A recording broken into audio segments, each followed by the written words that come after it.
Imaginez un instant qu'il existe un recoin sombre, une sorte de zone d'ombre totale dans la perception d'un être humain, un endroit dont il n'a jamais soupçonné l'existence. C'est précisément là, dans ce vide non reconnu, que se trouvent les personnes dont nous allons parler aujourd'hui. Elles sont prises au piège, hantées par ce qu'elles ont perdu de manière irréversible, et tout cela parce que vous avez enfin trouvé le courage de faire un pas en avant, de choisir votre propre chemin. C'est un scénario qui ne se manifeste pas par un grand éclat de voix ou un fracas spectaculaire, mais plutôt dans le silence d'une révolution intérieure profonde et radicale. Ces individus étaient si certains de leur emprise, si convaincus de maîtriser la géographie de votre relation, si solidement ancrés dans le rôle qu'ils vous avaient assigné, que l'idée même que vous puissiez réécrire le scénario ne leur a jamais effleuré l'esprit. Ce dernier geste d'irrespect, ce signe de la main méprisant, n'était pour eux qu'un moment de plus dans une longue série. Pourtant, pour vous, c'était l'ultime occasion, la toute dernière fois que vous acceptiez d'être traité de la sorte. Ils n'avaient absolument pas conscience que, dans le silence, pendant des mois, voire des années, vous aviez orchestré votre propre soulèvement intérieur.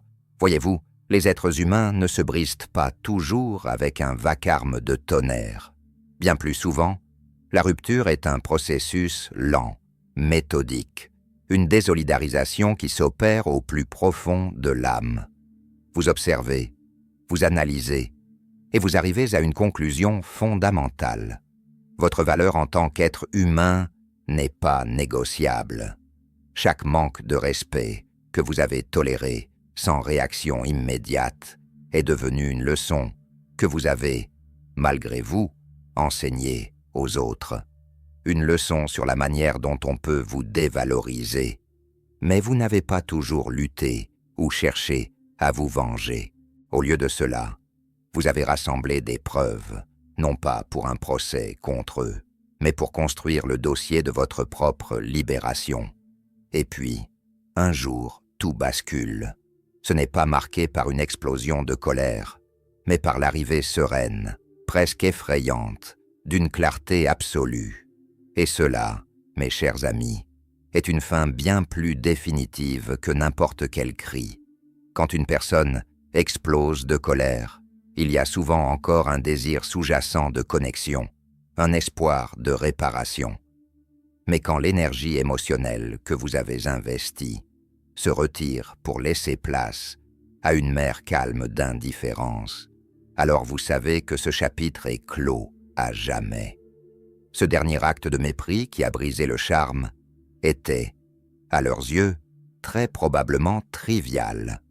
Pour eux, c'était peut-être juste un mardi comme les autres, un commentaire irréfléchi, un moment de négligence supplémentaire, mais pour vous, c'était la culmination de tout ce qui avait précédé. C'était le dernier grain de sable qui déclenche l'avalanche.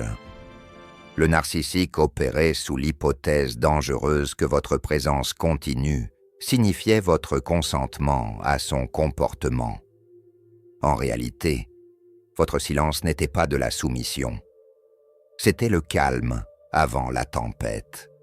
C'était votre esprit qui se détachait de la dynamique toxique, se préparant à avancer sans même jeter un regard dans le rétroviseur, prêt à faire une coupure si nette qu'il ne resterait pas même une cicatrice pour vous rappeler leur existence.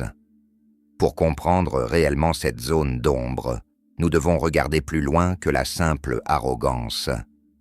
Les psychologues spécialisés parlent souvent de l'incapacité d'un narcissique à percevoir l'objet dans sa globalité. C'est une expression clinique pour dire qu'ils ne peuvent pas vous voir comme une personne entière et séparée, dotée de ses propres pensées, de ses propres sentiments et d'une vie intérieure qui existe indépendamment d'eux. Au lieu de cela, ils vous voient comme une extension d'eux-mêmes, un objet destiné à remplir une fonction, à fournir de l'admiration, à réguler leur ego ou à servir de bouc émissaire pratique. Lorsque vous vous retirez, ils ne perçoivent pas cela comme une décision saine, prise par une personne malheureuse. Leur récit interne ressemble plutôt à un constat de panne. L'appareil ne fonctionne plus correctement. Ils n'ont pas la capacité de ressentir réellement votre douleur, car dans leur monde, votre souffrance ne compte que dans la mesure où elle les affecte ou leur cause des désagréments. C'est pourquoi la rupture finale est si déroutante pour eux. Ce n'est pas seulement qu'ils ne l'ont pas vu venir. À un niveau psychologique fondamental, ils ne pouvaient pas imaginer une réalité où vous, le personnage secondaire, oseriez quitter leur scène pour lancer votre propre spectacle. Votre départ silencieux est une violation profonde de leur réalité perçue, une réalité dont ils sont les seuls auteurs et metteurs en scène. Voici la vérité brute de la situation. Le narcissique n'a jamais été capable de vous témoigner un respect authentique parce que vous aviez, sans le vouloir, créé un environnement où les mauvais traitements n'avaient pas de coût immédiat et visible. Ce n'était pas un signe de faiblesse de votre part. C'était le produit de vos plus grandes forces, votre espoir, votre capacité à voir le bien en chacun et votre empathie profonde. C'est là que réside la vulnérabilité inhérente des personnes de grand cœur. Elles donnent généreusement et pardonnent sans compter. Mais c'est précisément pour cela que leur départ, lorsque leurs réserves sont enfin épuisées, est absolu. Il n'y a pas d'adieu dramatique, pas de derniers avertissements. Il n'y a qu'un vide soudain et résonnant là où vous étiez autrefois, et un silence qui, avec le temps, devient assourdissant. Ils se retrouveront seuls dans ce silence, et celui-ci deviendra une source de tourment. Il les hantera justement parce qu'ils n'avaient pas conscience que le dernier incident, la dernière insulte, la dernière tentative de manipulation était, en fait, la fin. Ils pensaient qu'il y aurait des milliers d'autres chances, un puits infini de votre grâce dans lequel ils pourraient puiser. Mais le puits est désormais à sec. Ce n'est que maintenant, en votre absence, que le narcissique commencera à apprendre la leçon. L'accès au monde intérieur d'une personne compatissante est un immense privilège, jamais indu. Il est crucial d'aborder la force puissante qui maintient les gens prisonniers de ces cycles. Le lien traumatique, ce n'est pas un lien d'amour, c'est un lien d'intimité partagée et de renforcement intermittent. La dynamique fonctionne comme une machine à sous. Le narcissique vous donne juste assez de bons moments, un éclair de charme, une brève excuse pour vous inciter à continuer de jouer. Vous tirez le levier encore et encore. Vous supportez les pertes parce que vous êtes accro à la possibilité d'un gain. Ce cycle crée un état de dissonance cognitive, ce stress mental désagréable que vous ressentez lorsque vous avez deux convictions contradictoires en même temps. J'aime cette personne et cette personne me fait du mal.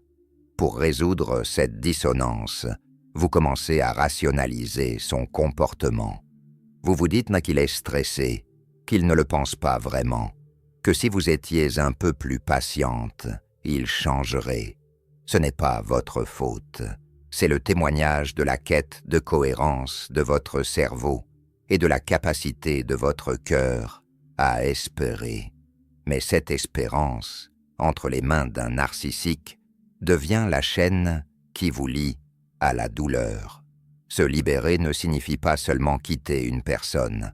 Cela signifie briser l'addiction à un fantasme et faire le deuil de l'avenir pour lequel vous avez tant misé.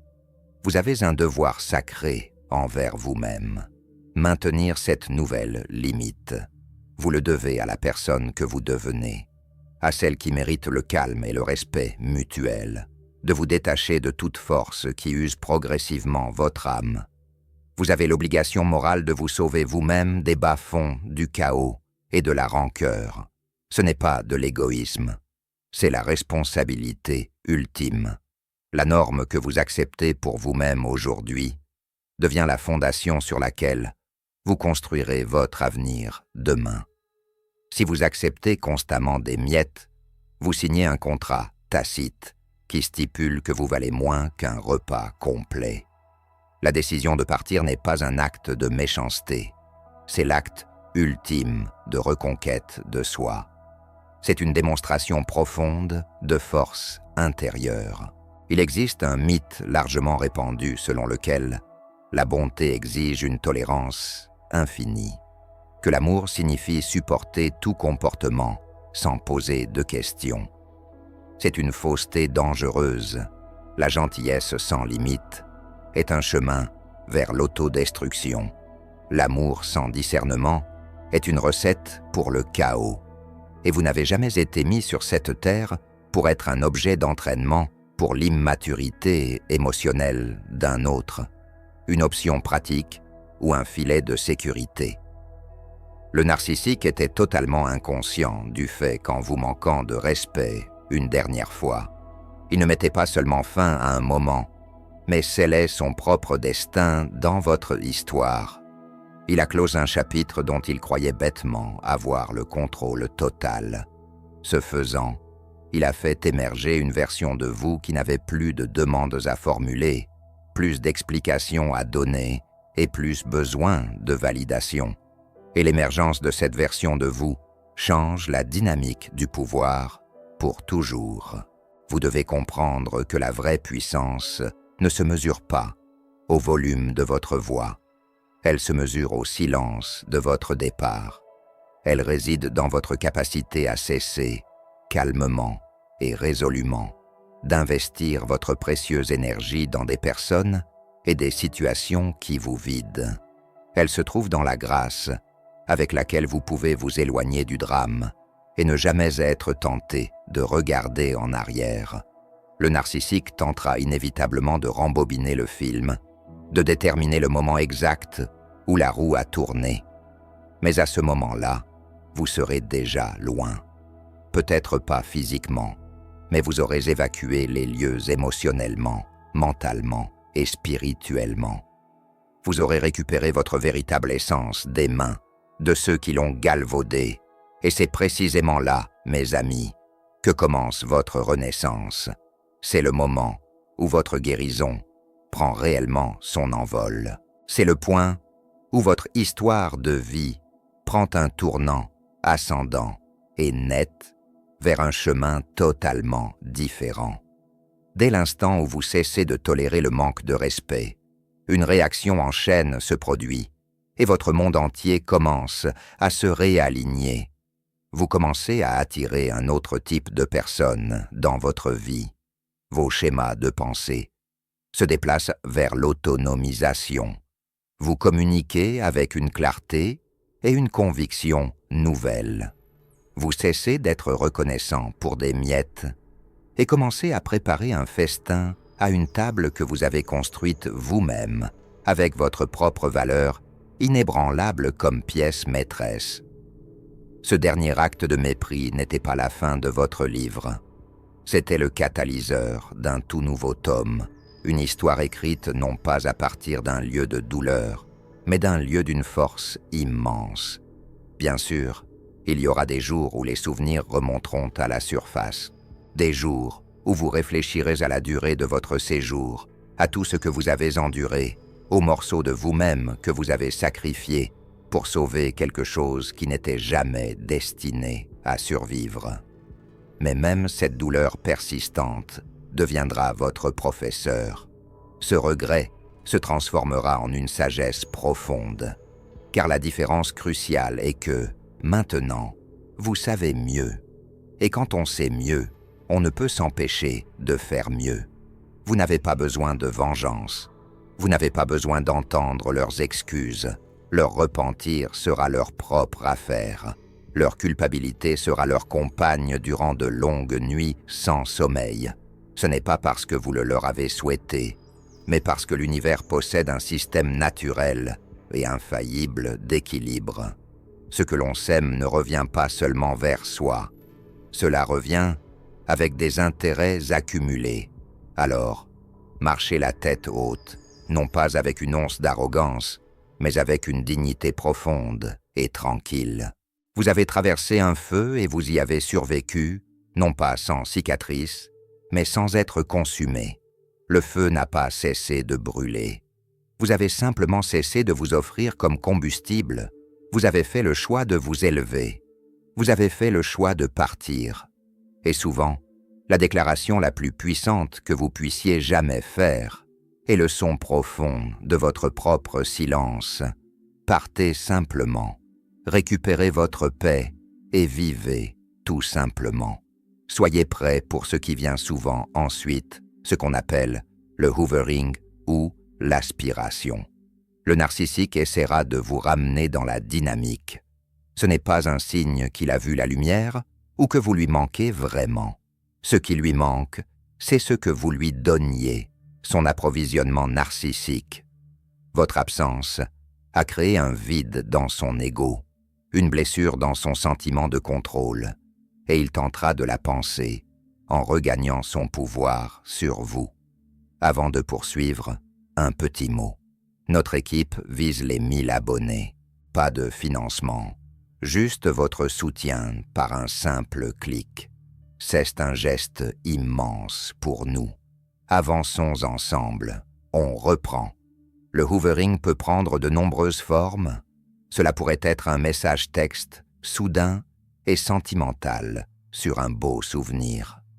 Cela pourrait être une crise inventée, où il a un besoin urgent de votre aide. Il pourrait même essayer de vous trianguler en vous racontant à quel point vos amis ou votre famille vous manquent. Ne vous laissez pas tromper. C'est une manœuvre calculée. Son but n'est pas la réconciliation, c'est la reprise de la relation. Il veut voir s'il peut encore obtenir une réaction de votre part, pour se prouver à lui-même qu'il a toujours du pouvoir sur vous. La réponse la plus efficace est l'absence de réponse. Votre silence n'est pas une arme, c'est un bouclier. Il communique plus puissamment que n'importe quel argument que la porte est fermée, verrouillée, et qu'il n'en a plus la clé. Lorsque la réalité frappe enfin le narcissique, quand il réalise vraiment que la dernière fois était bien la dernière fois et que vous ne reviendrez jamais, il comprendra enfin quelque chose qui lui était auparavant invisible. Il verra que vous perdre n'était pas seulement perdre une personne, c'était perdre tout un écosystème de soutien, d'amour et de stabilité qu'il considérait comme acquis. Et c'est précisément cela le vrai prix de son manque de respect. Il ne l'a jamais vu venir, non pas parce que vous cachiez vos sentiments, mais parce qu'il ne regardait tout simplement pas. Il n'aurait jamais rêvé que vous partiriez réellement. Il pensait que, parce que vous aviez survécu à la première tempête, puis à la deuxième, puis à la 10e, vous auriez certainement la force de supporter toute la saison des ouragans. Il a confondu votre silence avec de la faiblesse. Il croyait que, parce que vous n'éleviez pas la voix, vous ne sentiez pas les coups, que parce que vous ne vous brisiez pas en 1000 morceaux sous ses yeux, vous n'étiez pas dans la douleur. Le narcissique se trompait lourdement, fondamentalement. Ce qu'il n'a jamais pu saisir, c'est que le silence peut être la déclaration la plus résonnante de toutes. Le silence n'est pas toujours un indicateur de paix. Parfois, le silence est le bruit d'une tempête qui gagne en puissance, une confluence de vérités non dites, de ressentiments non exprimés et d'une dignité poussée à sa limite absolue. Parfois, le silence est le son d'une décision qui se durcit, comme de l'acier, au cœur de votre âme. Une décision qui change tout. Vous ne vous êtes pas lancé dans des discussions interminables. Vous n'avez pas formulé de demandes désespérées. Vous n'avez pas cherché de représailles. Vous êtes simplement devenu un observateur. Vous avez fait le bilan et vous avez attendu. Vous n'avez pas attendu qu'il change miraculeusement. Vous avez attendu d'être assez fort pour lâcher le fantasme qu'il le ferait un jour. C'est un point où tant de gens mécomprennent la nature de la force authentique. Ils la voient comme quelque chose de bruyant, de performatif et de dominant. Ils pensent que la force réside dans la riposte, dans la mise en scène d'un spectacle pour prouver un point. Mais la vraie force est souvent le contraire. Elle est discrète, elle est mesurée, elle est intérieure.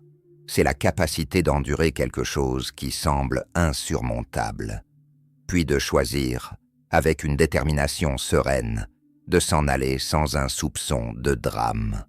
C'est apprendre à porter vos blessures émotionnelles comme une armure, au lieu de les traîner derrière vous comme des chaînes. Vous le saviez à un niveau intuitif dès le début. Vous saviez que les dénigrements subtils, le mépris désinvolte de vos sentiments, le rejet constant de votre perspective, rien de tout cela ne ressemblait à de l'amour. Pourtant, vous lui avez accordé le bénéfice du doute. Vous avez rationalisé en vous disant qu'il traversait peut-être une période difficile, qu'il était stressé par le travail ou simplement ignorant. Vous lui avez donné une deuxième, une troisième et une quatrième chance, parce que vous compreniez que les êtres humains sont faillibles. Vous avez fait preuve de patience, parce que vous sentiez que le monde était déjà assez dur comme ça. Vous avez espéré que peut-être, juste peut-être, votre douceur serait ce qui l'aiderait à guérir. Mais votre compassion ne l'a pas guéri. Elle l'a encouragé.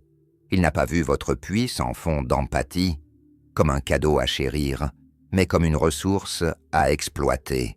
Il a pris votre silence comme une garantie de votre constance. Et c'est là que réside toujours le danger. Quand quelqu'un commence à croire que votre compassion n'a pas de limite, il cesse d'avoir besoin de la respecter. Il franchit vos frontières. Il teste votre détermination. Et vous continuez à tenir bon, vous murmurant à vous-même. Encore une chance, jusqu'au jour où la partie de vous qui murmure n'a plus de voix. Un silence s'abat, non pas le silence qui signale le pardon, mais le silence qui annonce la fin. Un changement sismique s'opère en vous. Vous cessez d'essayer de vous faire comprendre. Vous cessez de défendre votre droit à avoir des sentiments. Vous cessez de plaider pour le rôle d'un être humain que l'on devrait chérir. Et ce silence n'est pas une tactique passive, agressive. C'est une décision définitive. Le narcissique n'avait aucune idée que son dernier acte irrespectueux était le dernier point d'une tapisserie de négligence. Il n'avait pas conscience du fait que, derrière votre apparence calme, une décision monumentale était en train de se forger. Une décision de vous choisir vous-même. Une décision de ne plus vous rabaisser. Une décision de ne plus forcer votre âme à entrer dans un moule qui le rendait confortable dans sa propre dysfonction. Voyez-vous, quand vous en avez réellement et profondément fini, vous n'avez plus besoin d'élever la voix. Vous ne proférez aucune menace. Vous cessez simplement de vous rendre disponible pour l'abus. Vous cessez d'inventer des excuses pour son manque de respect. Vous cessez de lui permettre d'utiliser votre vie comme une toile pour son chaos. Et quand vous devenez silencieux, quand vous ne lui donnez plus la réaction qu'il désire ardemment, il paniquera. Vos réactions étaient le carburant de son ego. Votre douleur était une source de son pouvoir perçu.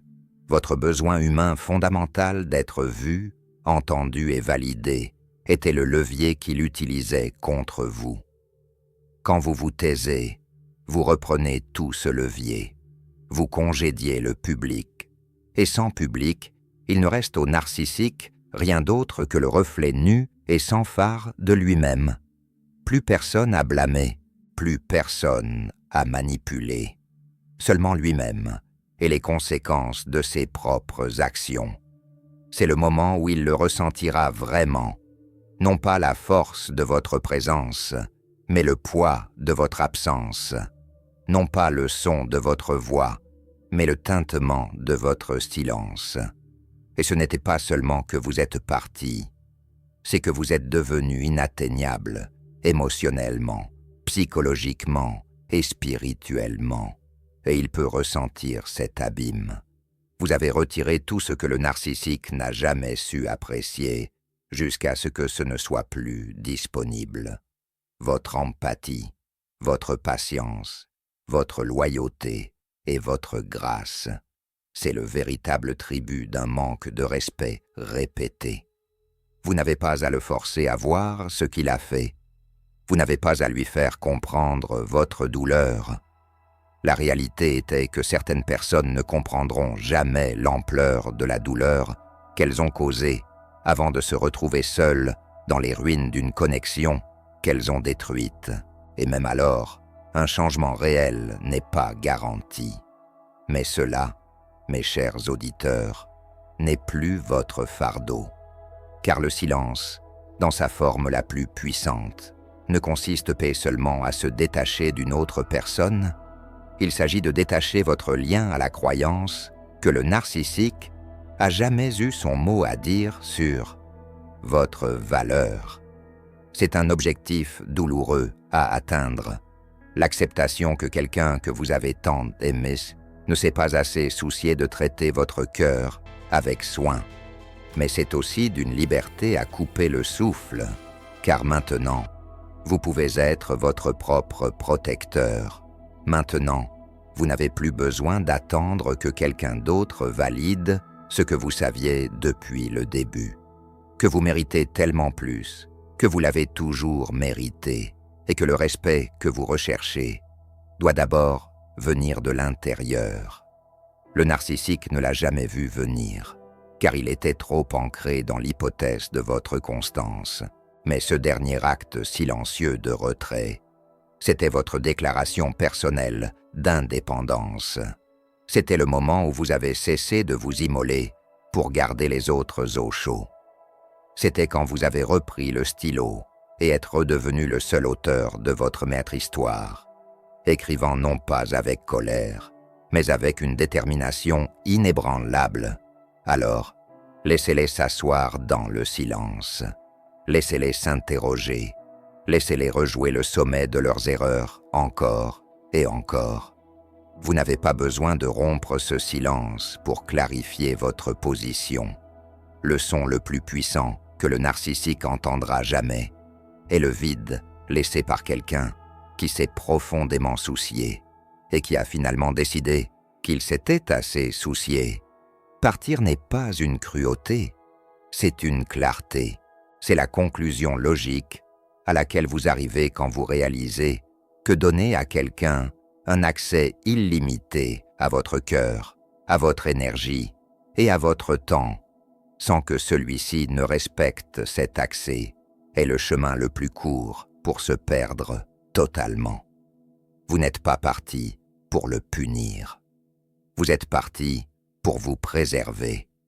Et vous devez vous souvenir, les personnes qui ont profité de votre manque de limites présenteront toujours vos nouvelles limites comme un acte d'égoïsme. Le narcissique s'attendait pleinement à ce que vous continuiez à tolérer le manque de respect, les incohérences et les efforts tièdes. Il comptait sur le fait que vous continueriez à expliquer pourquoi vos sentiments étaient valables et pourquoi vos limites n'étaient pas une réaction excessive. Mais peu importe la gentillesse dont vous avez fait preuve, peu importe la patience dont vous avez fait preuve, il a systématiquement interprété votre compassion comme de la faiblesse. Il n'a pas vu votre pardon comme un pont vers la réconciliation, mais comme un feu vert pour poursuivre le comportement qui vous usait. Vous vous êtes toujours répété que c'était de l'amour, que la loyauté signifiait rester malgré la douleur. Vous vous êtes trompé vous-même en croyant que si vous fixiez une limite, vous pourriez le perdre. Vous pensiez qu'en absorbant plus, en prenant plus de douleur sur vous, vous sauveriez la connexion d'une manière ou d'une autre. Mais ce que vous faisiez réellement, c'était vous vider de votre sang pour quelqu'un qui ne savait même pas qu'il tenait le couteau à la main. Ce n'est pas une connexion saine. C'est l'abandon de soi, c'est la mort lente de votre esprit. Le narcissique n'a jamais eu droit à votre patience infinie. Le respect est le minimum absolu, le fondement, pas une option facultative, et vous le lui avez offert gratuitement, dans l'espoir qu'un jour, il vous le rendrait, dans l'espoir qu'il verrait les dommages qu'il causait, non seulement à vous, mais à l'ensemble que vous étiez censés construire tous les deux. Mais les êtres humains ne grandissent que lorsqu'ils sont forcés de faire face à leur propre inconfort. Tant que vous étiez là pour amortir ces chutes, il ne ressentirait jamais les effets de ses propres décisions. Il ne grandirait jamais, et il ne vous respecterait certainement jamais vraiment. Il arrive un moment où vous arrêtez tout simplement. Vous arrêtez de mendier pour être traité avec décence. Vous arrêtez d'exposer les raisons pour lesquelles ces paroles ou ces actions vous blessent. Vous arrêtez de vous demander si vous êtes trop sensible, car à un niveau profond et instinctif, vous connaissez la vérité. Vous savez ce que l'on ressent quand quelqu'un vous apprécie vraiment. Vous savez ce que l'on ressent quand on est vraiment entendu, quand on est choisi par des actes et non seulement par des paroles creuses.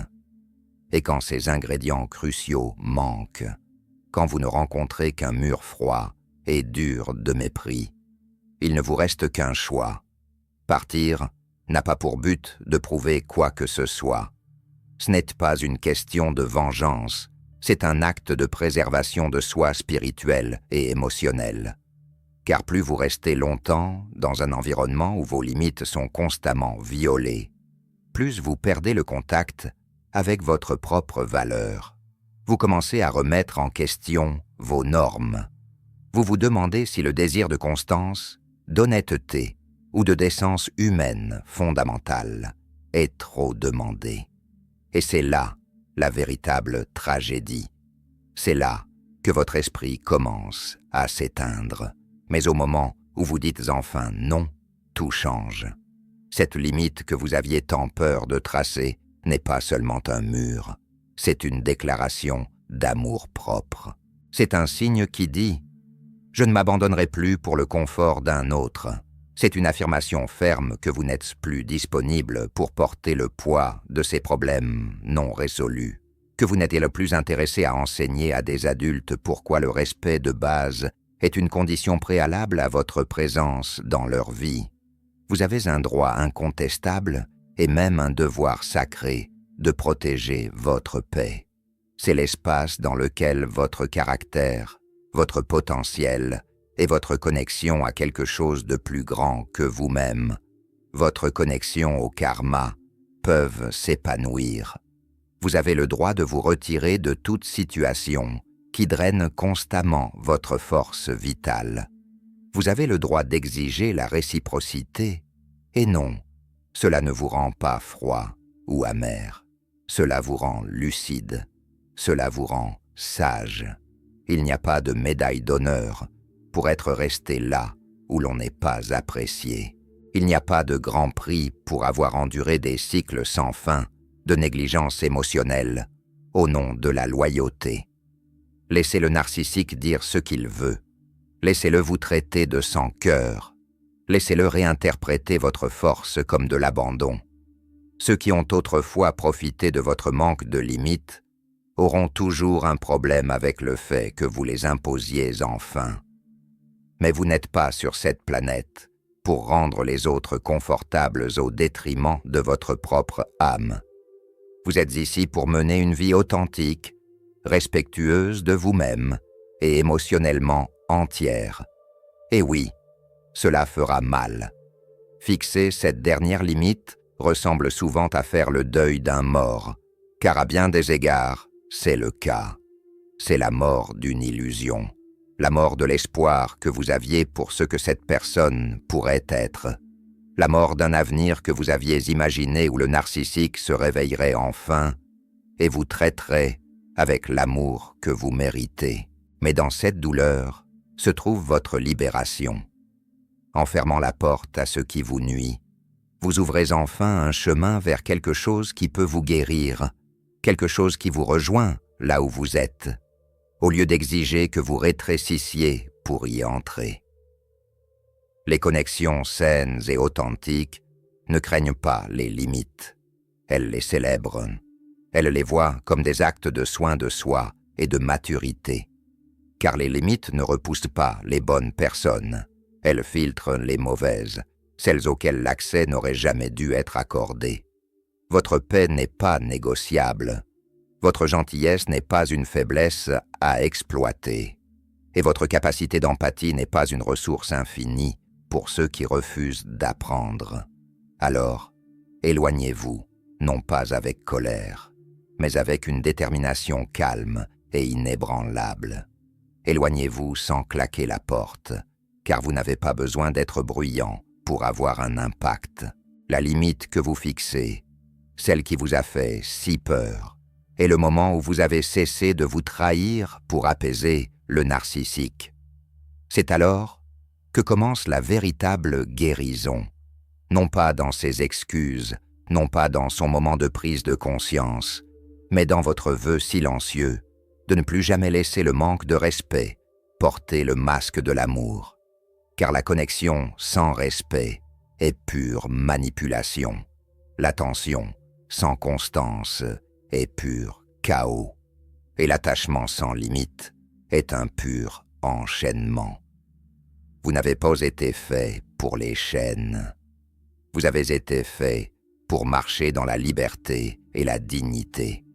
Et cette dignité commence au moment où vous décidez que votre valeur n'est pas négociable, ni aujourd'hui, ni demain, jamais. Apprenez à repérer les signaux d'alarme dès le début, car votre intuition est votre meilleur allié. Si vous sentez que quelque chose ne va pas, c'est probablement le cas. Ne cherchez pas à rationaliser le manque de respect, car une personne qui vous apprécie vraiment n'aura pas besoin qu'on lui explique pourquoi elle doit vous traiter avec considération. Le silence est parfois la réponse la plus puissante face à la provocation. En refusant d'entrer dans le jeu de la confrontation, vous gardez votre énergie pour ce qui compte vraiment. Ne donnez pas de munitions à ceux qui cherchent à vous déstabiliser. Votre calme est une forteresse que personne ne peut forcer sans votre consentement explicite. Prenez le temps de vous reconnecter avec vos propres besoins et vos passions oubliées. La reconstruction après une relation toxique passe par la redécouverte de qui vous êtes sans le regard critique de l'autre.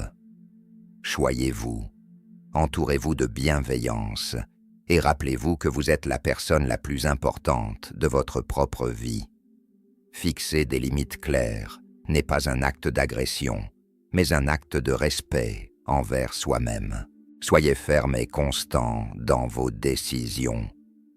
Si une porte doit rester fermée pour protéger votre santé mentale, n'ayez aucune culpabilité à la verrouiller. Le véritable amour commence par celui que vous vous portez à vous-même chaque jour. C'est un voyage exigeant, je le sais, mais chaque pas que vous faites vers votre propre lumière en vaut la peine. N'oubliez jamais que vous possédez en vous une force insoupçonnée, capable de transformer les épreuves les plus sombres en une sagesse éclatante. Vous méritez une vie remplie de sérénité, de respect et de joie authentique. Continuez à croire en vous, à protéger votre espace sacré et à avancer avec cette belle assurance qui vous caractérise désormais. Prenez grand soin de votre cœur, restez fidèle à vos valeurs et rappelez-vous que le plus beau chapitre de votre vie est celui que vous êtes en train d'écrire maintenant, en toute liberté. On se retrouve très bientôt pour de nouvelles réflexions.